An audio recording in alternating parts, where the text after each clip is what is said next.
مهما تشرق أو تغرب هتلاقي صحاب جواك، على الحلوة والمرة كانوا معاك، سعدة بوجودهم معاك وشايفينك كويس ومتحملينك حتى بعيوبك، ومش فارق معاهم لو كان معاك أو مش معاك.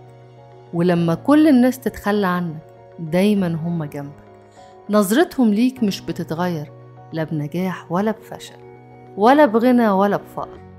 انت بوجودك معاهم بتحس نفسك أغنى وأنجح وأجمل، وبتشجعهم حياتك بتتلون بالأمل وبالتفاؤل مهما الدنيا تضيق عليك.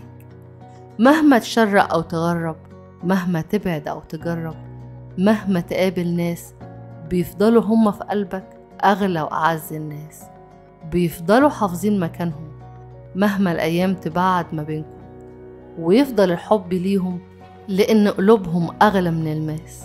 ولما تفتكر لحظات كلامهم أو حتى مرات عتابهم، بتترسم على وشك ابتسامة رضا وسعادة بقلوب بيضة مليانة طيبة.